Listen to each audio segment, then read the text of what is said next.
Well, hello, this is Jeff Gaudiosi, and you're on misplacedstraws.com where music comes to life.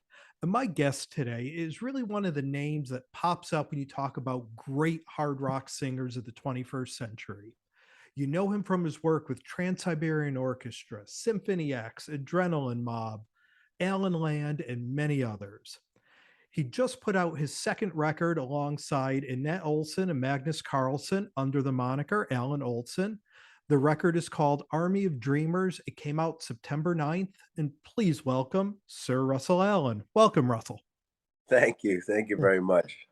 Oh, my pleasure. Now, Army of Dreamers, like we said, it's the second release with Annette and Magnus. Worlds Apart came out in 2020. Now, you and Magnus go back, you've worked together on those first three Alan Land records, but how did Annette come into the fold?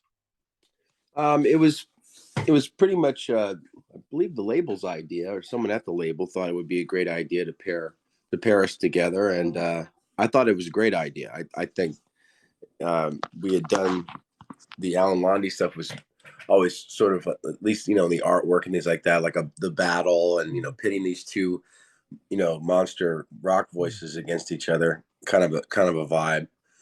But I like the idea of a duet situation where uh, her and I could kind of play off each other, and I thought the lyrics would be more interesting, and we'd have more content that I think people could grab onto, and that seems to be what's happening. So I think it was a great idea. I don't know exactly who particular had it in the beginning. I just remember being presented by it, um, and I thought it was a good place. So we went for it. Yeah, and like you said, with this record, it really is duets, you guys playing off of each other. With the pandemic and all the travel restrictions, have you ever been able to actually do any of this in person, whether it's in the studio rehearsing, or have you guys done everything, via files and stuff like that? It's all been remote. Mhm. The technology, luckily, is there for us to do things like this, and we had done that the Alan Lonnie records the same way, even before the pandemic. So we had a lot of experience producing albums in this style, and it's a good thing when you can work with people that can work off of what you're doing. So a lot of times I would go first. There was I think times with the Alan Londy stuff where he might go first and I can play off of him and understand his energy levels and his vibe and his feel, and then match those articulations within my own performance to make sure the harmony sounded good. And Annette's great at that too. So we were able to do this remotely. Matter of fact, I think the first time I even like really talked with her in person was on a podcast that we just recently did. It's kind of funny. Um, we did want to get together and do videos together. I didn't like the idea of doing these sort of remote video things. I've never really been into that. But when they approached, they said, "Well, this is going to be like a lyric video with the two of you in it," and they sent me an example of one. I said, "Okay, well this will work." But I felt like with the chemistry that we were having, singing together, it would really come across if we were in the same room and actually videoing together. It would just add that extra element of connectivity to the fans. But we unfortunately weren't able to do that because of what was going on with the restrictions. So we came up with this idea, and I think it works great. I think it's cool that they do that now. It's like the new format, the lyric video with the artist, appearing. You get to see the artists emote, but you also get the lovely visuals that these great lyric video artists put together. So I think it's really cool. It's worked out really well. Yeah, and the great Magnus Carlson, he's sort of the man behind the curtain on these things. He Mm. does a lot of the writing, producing, playing all the instruments. Has your working process with Magnus kind of evolved since those first Alan Landa records? Do you guys kind of know exactly what to expect from each other now so that you're comfortable when you get the material from him? It's always been the same. He's always done an amazing job arranging these songs for singers, and really understanding that, the arrangement is all an accompaniment, I should say. all the instruments to the vocal performance. So the songs are structured and built around that premise. So I've never had an issue working with him on anything. And from the beginning, he's always given me solid stuff. I've never really had to change anything, except for some grammatic things, maybe in the English language where the rhythms might be a little off, because of how they might be accenting certain consonants within a word in a sentence. Other than that, I mean, I've always free to kind of do what I feel is best, ad libs and things like that. And if I need to change a melody line, but I've been saying this in all the interviews, if it's not broke, don't fix it. If it resonates, and it always does, he's very good at what he does. So no, there's never been a problem. I've always been comfortable with him from the beginning. Good music's good music. It's it is what it is. And so, and again, I had time to listen to him in the beginning before I even agreed to do this. And, and I get offered a lot more things than I actually do, even though it seems like I've done so much, but I've been approached by, a lot of artists and guys that want to, and people that want to work with me, but I'm very selective. And so I know going in, okay, this is something that I want to do, and this is going to be good. And he's always delivered. So, and this album's no different. He's always upping his game and bringing even better stuff to the table. So it's a pleasure to work with him. Yeah, he's a great guy. I've had the pleasure of interviewing him before Yeah. as well. And kind of looking back, the 3 records with Yorlanda, you mentioned how it was kind of playing off the 2 big vocalists in the battle, and each record kind of seemed to continue a theme. When you look at what you're doing with Annette, and do you feel the same way about Army of Dreamers and Worlds Apart, that there's sort of themes in there for you that continued, or do you see it as sort of its own separate project? Well, I feel like the first record was kind of like a thought of, or maybe even sort of made like it was supposed to be another Alan Lonnie album. Like with, I do some songs, she do some songs, we do a couple duets. The big difference now is that it's all duets, and I think that's great. Yeah, there's, I don't know if Annette wanted to do that or whose idea it was, but I thought this is way better because now it has its own identity. So that's kind of what happened. It kind of morphed into this, and so this is the progression that this collaboration has taken with Annette involved. And so I think it's a much better structure for us to work off of each other emotionally throughout the vocals, and singing songs like All Alone and things like that. You can really sense that these people are missing each other.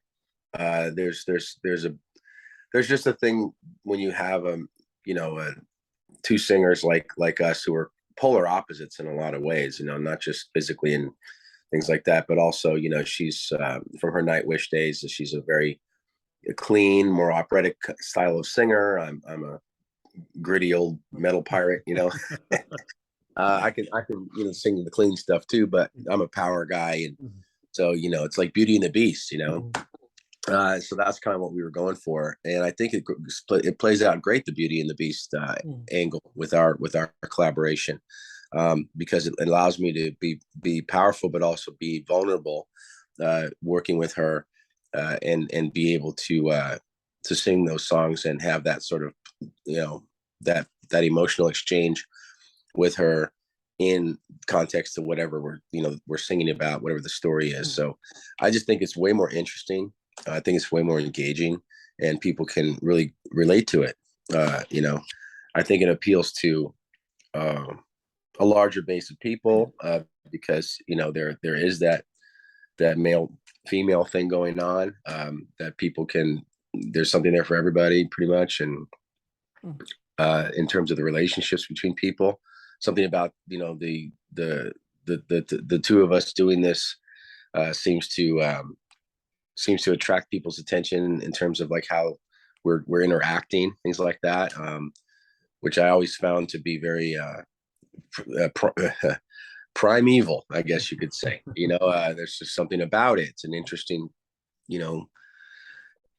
interesting combination. You know, most metal things don't really have this type of vibe, so it's different, and I like that. If it is, it's usually just a guy, you know, doing the gruntal growls and a beautiful female vocalist singing, which is the classic sort of like combination. But this is actually different. This is actually, like I said, the beauty and the beast, but where the beast is not just a growling, you know, heartless menace. You know, he has a heart and a soul as well. So I think it works great together. It's a very good collaboration and a good sort of backdrop that we can paint on, you know, together as singers. Definitely. And kind of switching gears a little bit, you recently came off the road after completing a long delayed tour with Symphony X. What was it like getting back on the road with those guys after all these years and playing those songs again? The experience was legendary. I got to tell you how impressed I was with the people, with the fans. We were playing in markets that normally, you know we do well, and we did well, but we were playing in markets where we never traditionally really drew a lot or sold a lot of merch or anything like that, and it was just stellar the entire tour. There was people coming out in places like Denver, Colorado. I couldn't believe how many people were there, and it was like that the whole tour. I was just amazed. You know, the LA show was of course great. The New York show was great. But it was these off markets, I guess these B markets, you could say, in business terms or whatever, however they talk. To me, a show is a show. I don't care where it is, but you know, I know the bean counters want to see progress or whatever, and we definitely delivered on that. So to see all those people there was exciting, and they were really hungry for it. Of course, we all are hungry for entertainment, and it made the tour just that. It just made the tour that much better.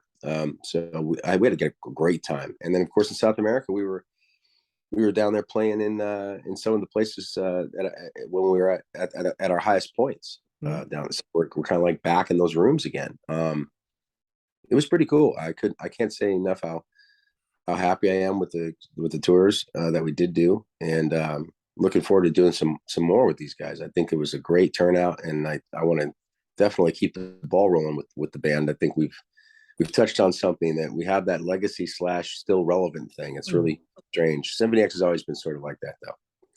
Yeah. Any chance of new music coming out from that band anytime soon?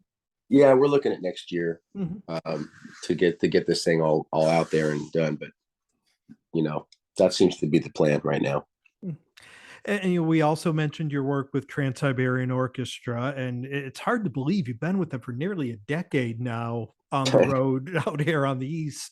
It always seems like you're new to it, but you've even done some studio work on the Letters from the Labyrinth record. Again, this year's tour was just announced. I actually just got my tickets to catch you here in Connecticut. I assume you'll be on the road with them again this year. Yeah, I'll be out there. Yeah, you know, I believe this is my 10th year. So yeah, it's just crazy. Time just flies, you know. I think, of course, the pandemic stuff kind of added this sort of lull in there that makes it feel like I haven't been in as long. But yeah, in the blink of an eye, it seems like whoosh, you know, a decade has gone by with those guys. And of course, you know, I love that whole organization from top to bottom, just really great people. I was fortunate to get in there before Paul left us and got to know him and work with him and learn from him and be a part of his legacy moving forward. He was very complimentary of my abilities and things like that. He really liked the fact that I was so versatile. He used me in a lot of different, you know, roles, as you know, from everything from an old city bar blues guy to you know, to the grieving father, to the you know, to the rock guy, to everything. You know, I mean, whatever Paul needed me to do, I was happy to do it and stuff. So you know, and I'm happy to be there now to help continue his legacy after he's gone and deliver every night. Mhm. in a way that that he would be proud of. Yeah, I can't wait. It's a great time, of course, to be out. It's always tough on all us artists with being away from our families, but we know how much it means to all the families we are blessed to entertain. So I always keep that in mind. Like Paul always said to me, go out there and make them smile, Russ. People need this right now. And there has been some years, of course, a lot of tumultuous years through that last decade, where people were needing that escape, and we're needing that joy with the world at each other's throats. Especially in our country, as you know, with all the political upheaval and just having some sort of being able to bring some sort of peace to people is a very noble thing that Paul believed in a lot. And so I'm proud to still be a part of that and help deliver that message to people at that time of year. Well, can't wait to catch you back here in Connecticut in November. And, and it's funny because we're saying, it doesn't seem like it's been 10 years since you've been with TSO. It's been almost 20 since your lone solo record, Atomic Soul. It's one of my favorite records. I've always loved that one. Any thoughts of going back in and doing another solo record? Yeah, I've been kicking that around for a while. That whole record for me was just a great learning experience. I really wanted to learn how to make records, really. And I just said, I like blues, and I like this, and I obviously the album. There's no like direction really. It's just me doing a bunch of different stuff. Everything from We Will Fly, which is like a proggy rock thing, to Losing You, which is like more of a swing sort of a blues thing. So there's just I definitely, everyone's been asking me to do one. I sign a lot of those records when I'm out in the world. I'm surprised actually. I'm like, you have to own this? Because I put it out at a time, when Symphony X was doing its thing, and I wasn't really known for anything but being a prog guy. I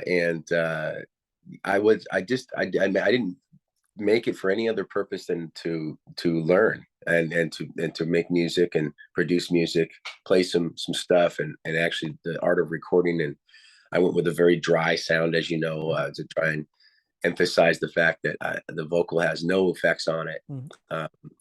I just wanted to have this really raw sort of sounding thing, because I was buried underneath the sea of instrumentation in Symphony X. So there was a part of me that just was like, I just want to wail here and let people hear what I'm feeling. And I've had such a good response to it over the years. Yeah, I definitely want to do another one. I've been thinking about it. Now you don't really have to do albums anymore. You can kind of just put songs out. So I've been thinking about that, just maybe doing that.